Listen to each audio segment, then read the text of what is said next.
All right, let's see. Let's get our stuff ready.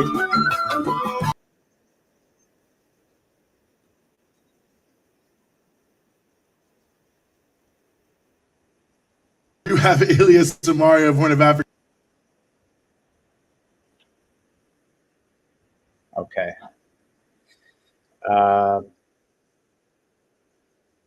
Let's see. Wow, it's been a while since we did a live, right? No, should we turn it down? I don't know if they can hear us. In this music. I'm sure they can hear it. I'll turn it off. How about that? All right, let's turn it off. We'll get back to jamming a little bit after the show. Okay. Should we just start? Let's get right into it. Hello. Happy Monday and happy Thanksgiving to those of you in Canada. And everything else, well, we don't acknowledge because only Christopher we acknowledge is Wallace. Okay.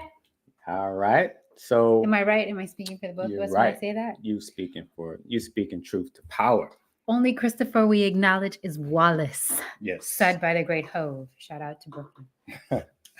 Okay, so we're here today to bring to you something. Okay, so we just found this video. Well, we didn't find it. We got this video in our Instagram account by the lovely Lydia. She's living in Germany, I believe. But I thought the video was so interesting that I thought, I'm sure probably everybody saw it already, but I was watching it and I just scanned through it and I was like, wow, there's a lot of stuff I didn't know. So I'm learning as many of you know. I'm learning the culture, the country, the people, everything, and that language and the language, yes. So anyway, since Jones is becoming Eritrean, he's wanting to know. The question that has been posed today is,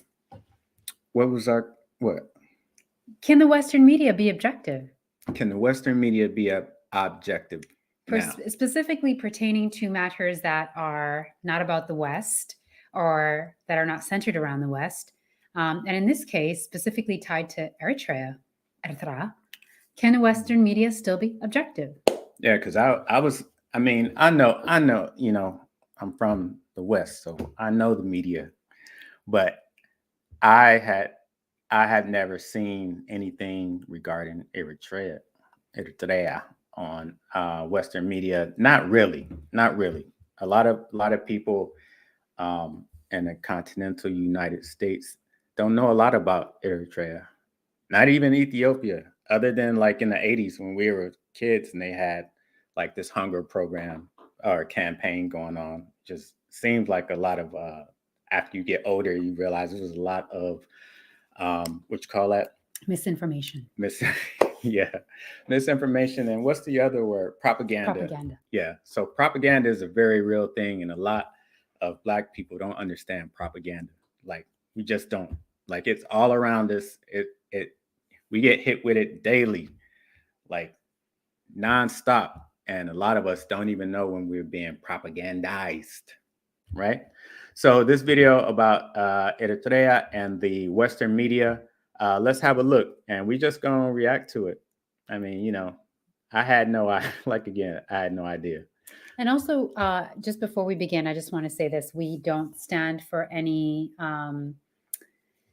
We're not taking a side here, and also we are not declaring a preference or a side, or one side as being right and one side as being wrong in terms with the struggle that's currently taking place between some of the tribes back home. We are not aligning ourselves with any entities, official or not. We are neutral. What we are asking is the information that's being reported on correctly? Does the Western media still have enough integrity within their business model to still practice objectivity? and just to bring you news without the extra foo la la. And we're wanting to get your feedback as well. Hey. So we're wanting to get your feedback as well and get a conversation going, which is why we're doing this impromptu live. So Amiche please. Shakur. Oh, are you reading that? Yeah. What up? What up, fam? Thanks for the love. He just read that because I cannot, because that's in Giz and he can. Well, okay, so back to the video. Back to the video. So yeah, I'm learning. I learned about the war, the 30-year war, the ups and downs between the neighboring Ethiopia family, whatever.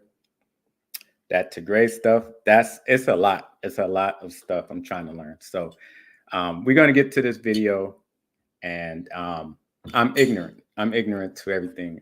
She teaches me a lot. I forget. We don't have our Eritrean family in the house with us right now, so we could just ask somebody. We can call, but we just wanted to do this with you guys. So, and because our viewers and supporters are the smartest out there regarding this subject. So, all right, enough of that. We're gonna play this video and see what goes on. All right, let's go. TV back with us. Ilyas, thanks for joining us. Oh, we can't hear you. Oh no! Oh, now we hear can. you. Now we can. Now we can. Success. Can you hear me? Yes. Perfect. Thanks for inviting me again, Ronnie. No, of course. Sorry about the glitch. No problem at all. No problem at all. Great to have you here. In a way, I wish it was under better circumstances, but nonetheless, this week we've seen this release of this new, alleged UN human rights report, although it's sponsored by the UN, but it has its own provenance. But nonetheless, going back to what we've been hearing for the past 3 years about the recent war in northern Ethiopia, waged by the TPLF against the Ethiopian government and against the Eritrean government, and also against many Ethiopian people and surrounding regions around Tigray. This sort of rehashing the same thing, that there are a lot of human rights abuses by the Ethiopian government, by the Eritrean government. But one of the things I noted, and where I really wanted to start here, is it actually says in the Al Jazeera article about this, when they were interviewing one of the people behind it, they were like, but really is whatever we can say about Ethiopia, the Eritreans, they were the worst. Eritrea is the worst of the worst. And I just thought to myself, this is sort of amazing in a way that a country is invited by their neighboring country to come help them with a security issue, totally legally from the point of view of international law. And they have somehow, that country, Eritrea, become the centerpiece of all negative discussion about what took place there, while the entity that started the war, the TPLF, is barely talked about. So the first question I just had to ask you is, why is it that Eritrea, this small country, is being the most demonized in the context of everything that's being alleged here about this conflict? Well, Eugene, it's par for the course for Eritrea. It has been this demonization, relentless smear campaign, psychological warfare, negative propaganda has been there for the past, say, 25 years. But in particular, in this latest war, that the TPLF, the Tigray People's Liberation Front itself, ignited on November 3, 2020. That's beyond a shadow of doubt. They themselves have admitted it. But as you said, the TPLF gets away scot-free. It should be on the docks facing war crimes charges. Now, the TPLF, that's I've seen a lot of that, like commenting on our videos. There's always that acronym, the People's Liberation. Tigray People's Liberation Front. Tigray. Am I correct, guys? Please correct me if I'm wrong, but is it the Tigray People's Liberation Front? Yeah. If I'm mistaken, let me know. TPLF. So what he's saying is that they are the cause? Is he saying that? Yeah, that pretty much they're gorillas, if I'm not mistaken. And again, I'm not the most informed person on this subject, so I come to you all, humbly, our community, our supporters, to also educate me, because I intentionally don't really consume mainstream media from the West, because there is so much collusion going on and confusion, and there's agendas at play. So it's very hard for me to put my trust in them. So if if you guys would chime in, we'd be most grateful. Like I said, we are coming on as neutral bodies. We've not made up our mind either way, and we're not taking a side. But we are just broadly asking: is there, again, does the ability still? Does the Western media have any interest? Are they still reporting objectively? Because, one of the things that I'm sure many of us learned growing up is that the cornerstone, the bedrock, if you will, of democracy is that you have a free speaking press, which is what most countries that are not free are complaining about, is that their press has been coerced, co-opted, corrupted by state or other. And it would seem to me like, although we're not crying that out here in the West, that a lot of that has taken place, and maybe took place a long time ago and we didn't even realize it. So, because when you hear how the Western media portrays Eritrea, there's always just one narrative, and it's not very positive. And you also don't ever really hear about them commenting or, reporting on Eritrea, unless there's like a war going on or something negative taking place, right? Rather than sort of the advances that have been made in terms of the healthcare, and how, I believe that the birth rate has improved over time. I believe that HIV is down in the country. Again, correct me if I'm wrong, fellow family of the Tekeste Jones tribe. But these things typically don't get reported on. It always just seems to be stuff that's negative or salacious that gets the attention. So again, we're coming from the standpoint of, does Western media have the ability to report objectively on a wide array of things that doesn't help to sort of further whatever the agenda or the narrative is that they're trying to get out to the world? Yeah, I guess if those countries that don't play ball, so to speak, then I don't see any way they're going to do any positive portrayal. Yeah. So, all right, that's it for that. Let me see. But it's all demonizing Eritrea. And it seems to me now, after 3 years, 2 years of the war, and then the Pretoria Agreement last year, 2022, cessation of hostilities, the TPLF is still at large. It has not been completely disarmed. It is right now in Tigray. Tigray is a hellhole under the TPLF. Breakdown of law and order, lawlessness, looting, plundering, rape, all kinds of horrendous things. But those are never brought to the fore. The crimes that the TPLF committed, the child soldiers, the crimes in the Amhara region, the crimes in the Afar region when it launched the war, the atrocities it committed in Maikadra and what have you. I mean, the list is so long that... those were the two presidents right there, right? Walking through. Oh, I missed it. I was sorry. I was so engrossed in what he was saying that I actually missed it. But probably you saw the two leaders. I'm quite... Yeah, hold on. The soldiers, the crimes in the Amhara region, the crimes in the Afar region when it launched the war. Mm-hmm. Okay, so they're friends, right? Is that they work together? How is that? How does that? Yeah, what do you think? I think, they're working towards repairing what was a very strained relationship between two neighboring countries who have far more in common than not. Mm-hmm. Asmarino Dude has a question, which is very, is very honest. I think it's a loaded question, to be honest with you, as you know, Asmarino Dude.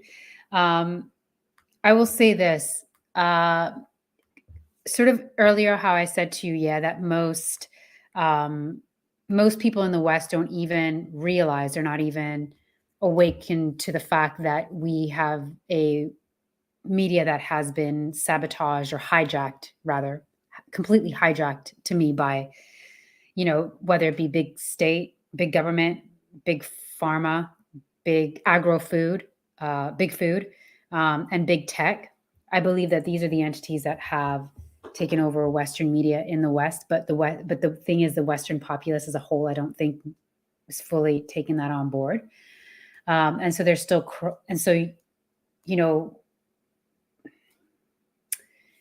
I'll just say, huh? Go ahead. No, so I'm just saying it's not clear cut. It's not black and white, right? So is everything kosher anywhere in the world right now? For me to call out countries that I don't even live in and haven't had the full experience of trying to create a life in, it's hard for me to come and give like a real standpoint. Like, a lot of people are very happy to chime in and give their opinion about what's happening back in Eritrea and Ethiopia. But I have to be very honest with all of you, and that is that I'm a product of the West. I was born and raised in the West, and so I don't know that I'm the person that can give you the answer that you're looking for in terms of, are there human rights violations going on in any parts of Africa, as somebody who comes in with a Western passport and is able to travel as such, a person with the privilege of the West.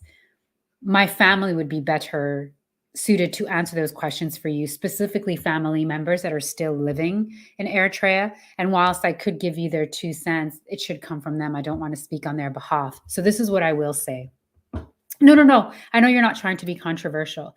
And equally, I want to try to give you an answer without knowing that I also have a responsibility, right? So there's nothing for you to apologize for. I guess I will just say this.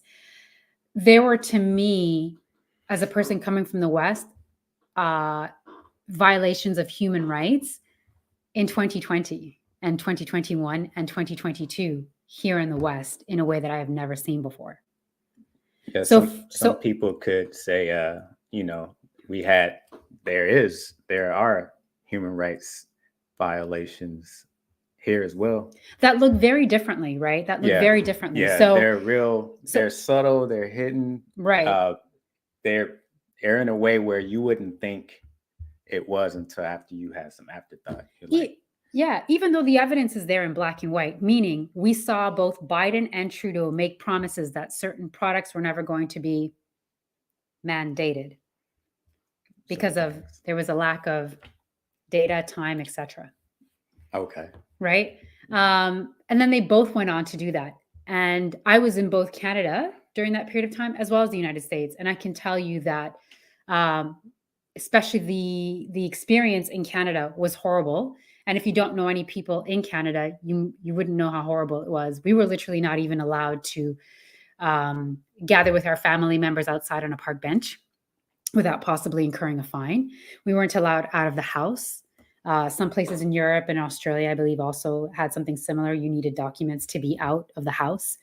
And then the people that chose not to take whatever was being marketed were unable to work. And so now we have people who have lost their savings, their jobs, their businesses, and are literally living in tents in major cities throughout Canada, the United States, and my guess is Europe, Australia, and New Zealand as well. All the countries that decided to participate in whatever the overall goal was of whatever it was that they were trying to get out and market to the people.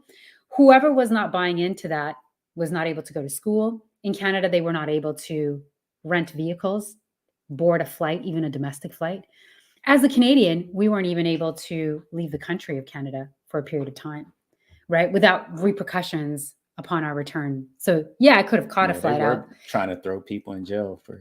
Yeah, you had to have a good reason for leaving the country. So, yeah. So, I mean, the moral of the story is every human rights violation is different in different countries, but human rights nonetheless are being violated. Yeah. So we don't want to Right. say whose struggle is worse or whose trauma is, the worst. But yeah, I mean, unfortunately, it's something that happens all over the world.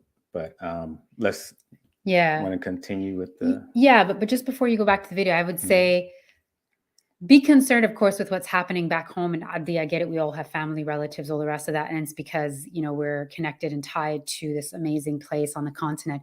But also don't be weary of being critical of what's happening in the West, when the West is very much beginning to create a pathway of sorts that's going towards the kind of stuff that, our family left that part of the world in order to get away from, because they didn't have free press in some parts of the world, because they didn't have a ceiling, because the ceiling was quite low in terms of your the opportunities that were available to you. Let's be honest, our family left, yes, because there was a war. Our family members also left because the ceiling was low and there weren't enough opportunities for us, and there needed to be the pillars of democracy were fundamentally missing, including free press, freedom of speech. And we have suffered those exact same atrocities here, even before the last 3 years, but very specifically, even in the last 3 years, it's become so egregious and so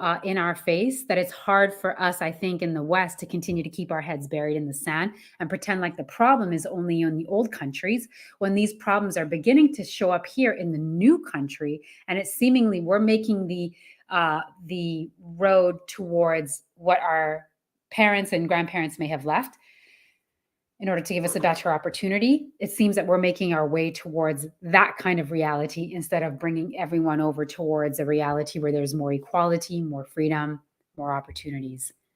Hey, no problem. Thanks, Asmarino, dude. Yeah, I mean, it's just perspective. And let's see, freedom of speech. Yeah, that's a problem even here, in the US. It's I mean, certain things you can't say without it being deemed as a hate crime or, just it's ridiculous. But it's different. So that's what I'm saying. Each human right violation is different across countries, right? Yeah. It's relative to that place. But hey, no problem. Thanks. We will be having some new travel vlogs coming up. So I appreciate your support, Asmarino, dude. Let me get back to the video. Yeah, let's get back to it. All right. The atrocities it committed in my cadre and what have you. I mean, the list is so long that one would think that they would at least, the Western propaganda media would at least cover 10% of it. But no, it's shifting the blame, scapegoating Eritrea. So the ultimate target, it seems to me, even when the TPLF launched the war, was, Eritrea. Of course, on the way, they would also do regime change and return to power in Addis Ababa to overthrow the federal government led by Prime Minister Abiy Ahmed Ali. But the charges have been there, fabricated, concocted. The Aksum massacre, while the war was going on in 2020, 2021, it was proven to be utterly false. Those charges were bogus. Amnesty International, the Human Rights Watch, they were caught red-handed fabricating lies. But yet they double down and do more lies, more fabrications of these atrocities. It is reminiscent of what Amnesty International did in 2011 when the war against Libya was being prepared. You fabricate human rights atrocities, Gaddafi and the Libyan regime is committing atrocities, bringing black soldiers, committing rape, Viagra stories, all kinds of horrendous stories that later were proven to be false. And Amnesty International itself did a mea culpa after the fact. But by that time, Libya was destroyed and Gaddafi was assassinated. So it seems to me this is like a preparation for an R2P type responsibility to protect humanitarian intervention type of relentless war propaganda on Eritrea. So I say this is part of the course for Eritrea. And I think a part of, and this is actually like common, right, among any country that's targeted by U.S. imperialism, is of course let's call them the U.S. regime media. The U.S. capitalist press is very much aligned with the State Department and will just repeat whatever the State Department says. And part of the sort of like one of the weapons in that very large toolbox of sort of information warfare against a country like Eritrea, as well as many other countries targeted by the U.S. this way, is using the diaspora that doesn't agree with the government that, or is on the side of the U.S. to kind of like push that narrative as well, which you see quite often with Eritrea. You'll see that, regardless of the fact that much of the Eritrean diaspora is actually quite supportive of their country, those who are in the opposition and outside of the country often get, the microphone, get the airtime, get quoted. But I think one thing that's interesting is there's been a kind of uptick, it seems, in violence from this group of people. I know in the past few months, Eritrea has been celebrating the anniversary of its independence, and there's been these cultural festivals in various cities around the world. And there was recently one in Germany where there was a massive, violent attack by Eritrean opposition against those who support Eritrea. Something similar happened in Sweden a few months ago. And I think in Toronto, there was a Eritrean cultural festival that was actually canceled because opposition was, making threats. And I mean, this is like actual violence we're talking about. So I guess I'm just curious if you could talk a bit about the influence of sort of the Eritrean opposition activists in the diaspora in the sort of information warfare against Eritrea. Well, Rania, this I see it as a last desperate attempt they've tried regime change in Eritrea for over 2 decades. They've imposed their baby killer sanctions. I prefer to call them baby killer sanctions because the sanctions kill babies. They've tried isolation, encirclement. They've tried proxy wars through their client puppet regime in the region, the TPLF, against Eritrea. Everything that was tried to bring about the regime change, overthrow, failed miserably. So this I see as a last desperate attempt to, bring about hooligans, recruits of the ethno-fascist TPLF in the diaspora who came as Eritreans, and they claim to be Eritreans, but they're not Eritreans, because we know from records that 60% of those that came as refugees claiming to be Eritreans, because European countries, the United States, were granting blanket political asylum to anybody who claims to be from Eritrea, part of the attempt to depopulate Eritrea, to drain it of its vital youth force. Over the past years, thousands have been coming claiming to be Eritreans from the Tigray region in particular, but from elsewhere in the Horn of Africa. So what you saw, these attacks on Eritrean festivals that you witnessed recently, that you mentioned in Germany, UK, Sweden, even Israel, Canada, the United States, are last desperate attempts by these hooligans to create, to manufacture sort of schism within the Eritrean community, which is for the most part patriotic. It may be the mainstream. I mean, I'm talking about the majority, the bulk of the majority may not be overtly or actively political, but when it comes to their homeland, their country, they don't want anything bad to happen to Eritrea. They don't want sanctions against Eritrea. They don't want Eritrea to be relentlessly demonized. So they stand fiercely, despite political differences, with their people and their country. I mean, this is natural reaction. So these hooligans have been recruited to create violence, and as you said, and then the mainstream regime media of the West cooperates in this and portrays it as if it's violence of Eritreans against Eritreans. Nothing could be further from the truth. The majority of these are from the Tigray region, the recruits of the TPLF, supporters of the TPLF. But they're masquerading as Eritreans.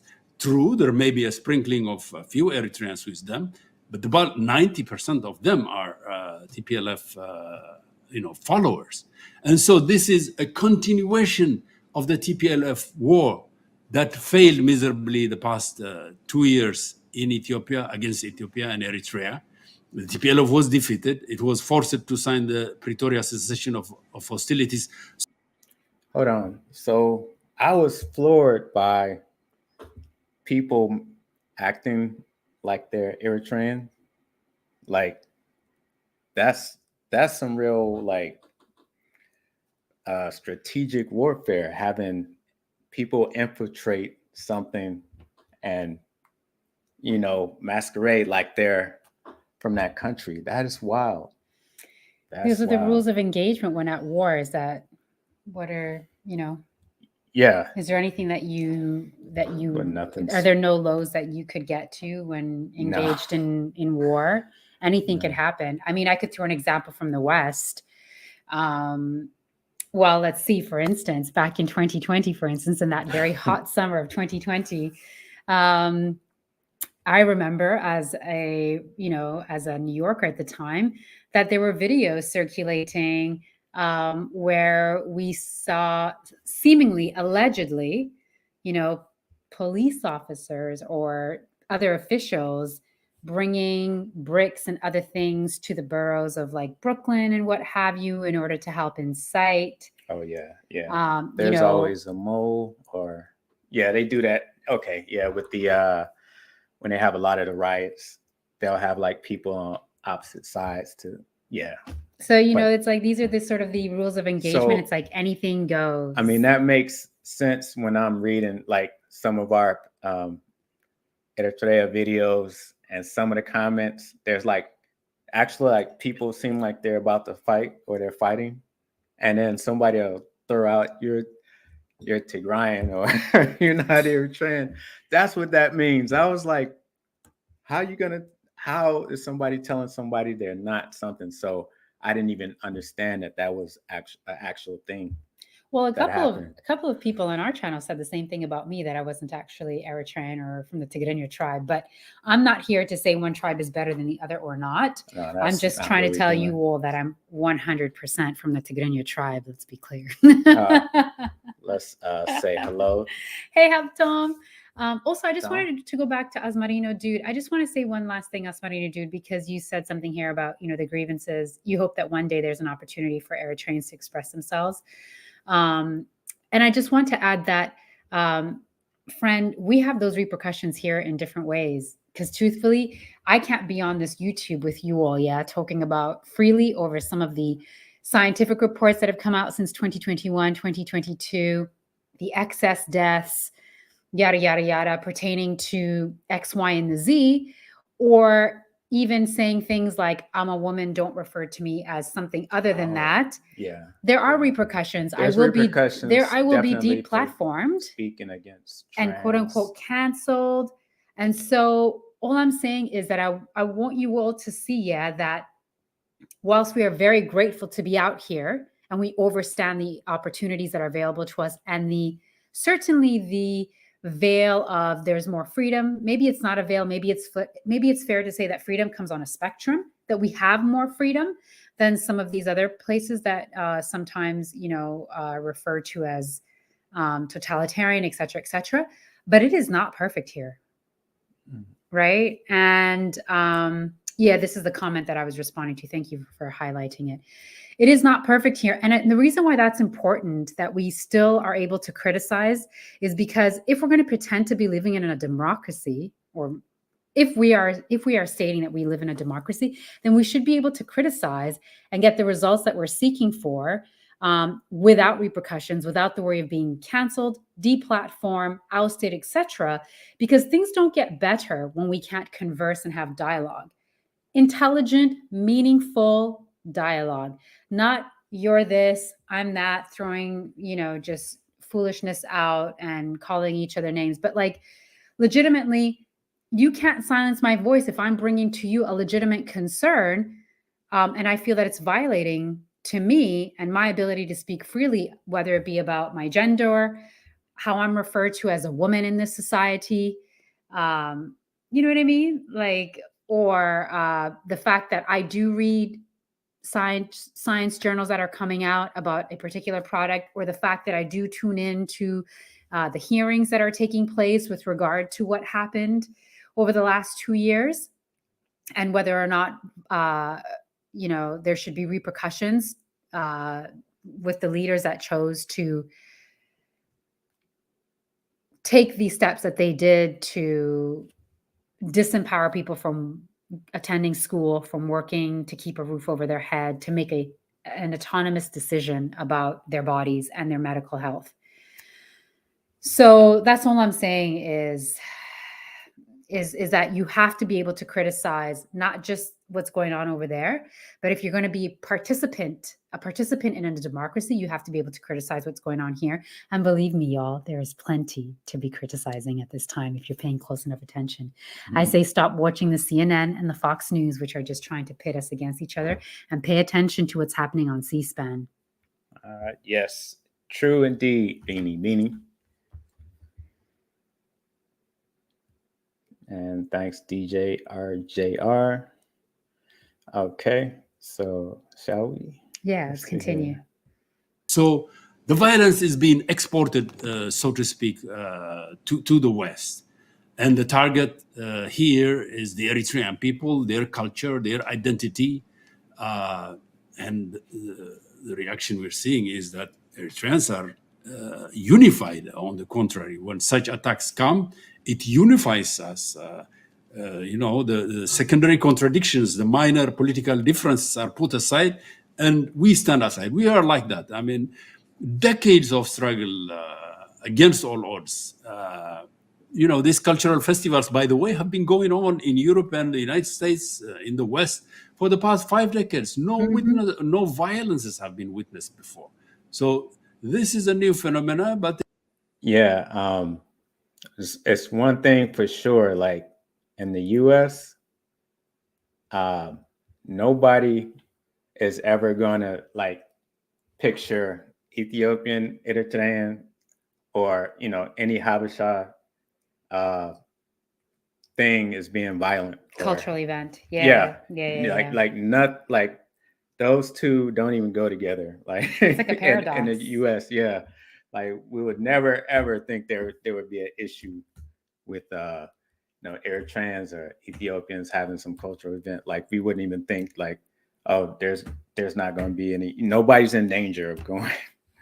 So that was wow. So what we're seeing is some brand new behavior. Yeah. Who's acting brand new? I don't know. That's not for me to say. I know. And now it's like that behavior most likely is what they're saying is not actual Eritreans doing that behavior. I unfortunately haven't been to any of these cultural events this year. So, I don't know for certain, but I do know that my cousin Reem, shout out to Reem and Naod, were extremely disappointed that their celebration in Calgary, Alberta, was canceled in August because of this. Oh, that's why, because of all these. Yeah. Like so. I never heard of any violence or cancellation or just being associated with Habesha people at all. It's the last desperate attempt, I would say, of failing empire. The unipolar hegemony is declining. This is the global. If you look at the global situation, the crisis of the unipolar hegemon, we're seeing the war on two fronts against Russia, against China has failed. The global south is awakening. We've seen the BRICS emerging strongly. Europe is in decline. Its economy, the proxy war that they have unleashed on Ukraine has backfired. Winter is coming. This winter is going to be terrible.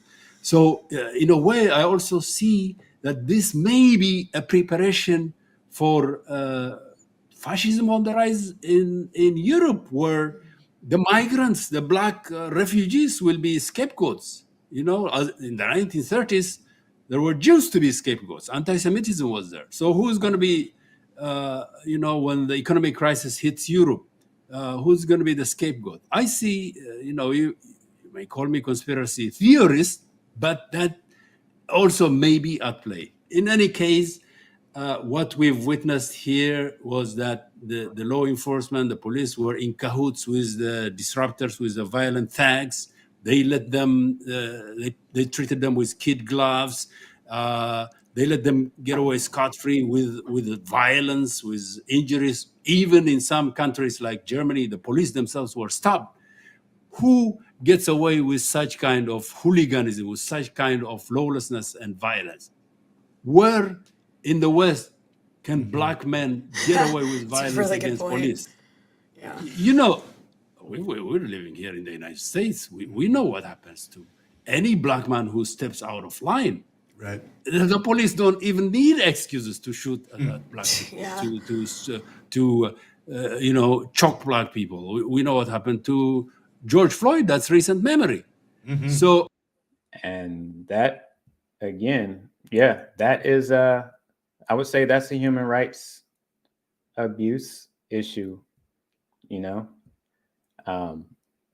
he hit it on the nail, because everybody's black when you come to the U.S. There's no way around it. You're black. There's no Afropean.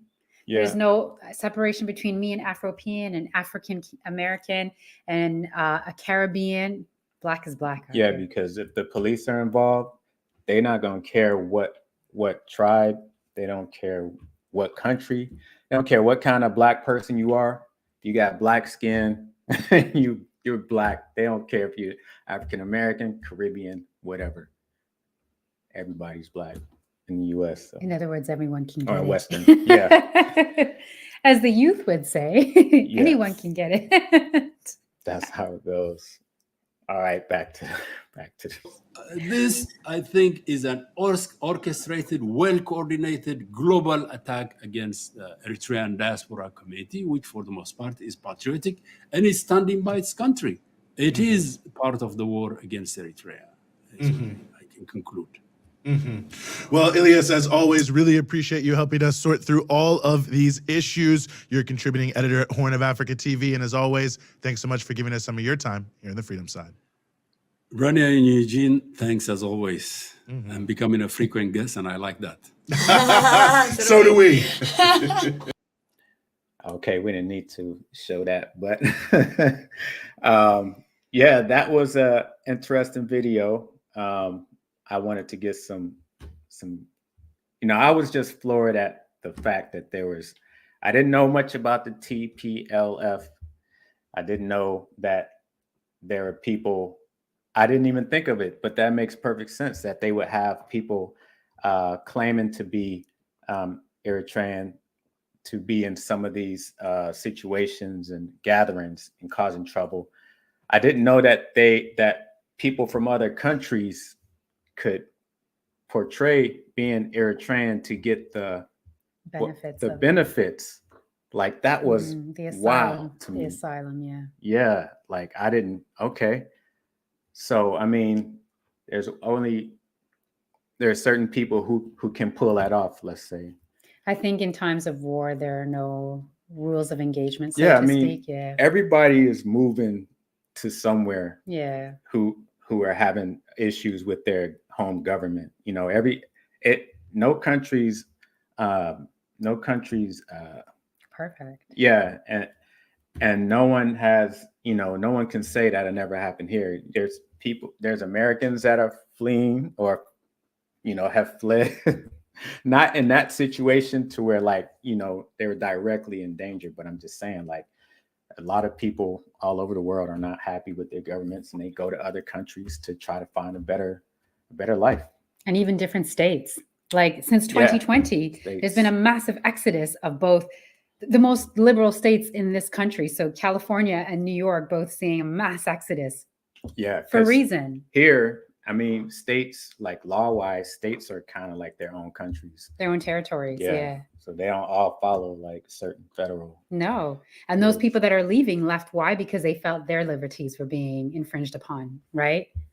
Choices were being taken away from them that they should have, etc. So again, I can't stand here before you wanting to criticize a government that I have personally not lived under. I have heard things, sure. I may have my own sort of interpretations of those things, sure. All I'm saying is that there's no place that's perfect. And if you're going to criticize one, you have to be open and evolved enough to also be able to see criticism and flaws elsewhere, right? Mhm. That's being objective, is not making it out to sound like everything is kosher and going brilliantly here and it's all rose petals and flowers when it's not. Is the situation better? Yes, we can say that for sure. We're not under any immediate risk or threat, and we're very grateful for that. Also, looking at the long-term gain, especially if you have children, right? Then you have to look at the long-term gain. You have to look at the long view. And the long game here, they're setting things up. There are definitely things that are being set up here for the long term, right? And for those of us in my age group or our age group, I would say it probably started around the day before September 12th of 2001. Are you picking up what I'm putting down? Yeah. But So another thing from the video, was our question: can Western media be objective? I think only when it benefits them. And even then, if you're not a country, only in the case if you're a country that they have that are allies with them. So I mean, I guess that would be normal in on either side. Objectivity is really hard for a lot of people these days. So it doesn't seem to be a pillar any longer in journalism, right? Because the journalism here is not critical at all, apart from like the smoke and mirror stuff. Oh, the budget, this, yada, yada, yeah. But like, let's get into the human rights that have been violated. Let's get into the censorship. Let's get into, the rights of women and how another group of people is being put forth before women are, right? Without me getting into specifics. Again, if you're picking up what I'm putting down. Let's just say that governments and countries would not be powerful if they did not take advantage of non-objectivity. So, all right, with that, we gone. We just wanted to go through that video because I found it like really interesting, and it just gave us a question after we watched it. Now, I didn't get to watch the whole thing at first, but I just watched the whole thing here with you right now. So, wow, system on Black, nothing new. 400 years, so-called Black commit against Black. The point to not Eritreans and Tigrayans who separated these two people.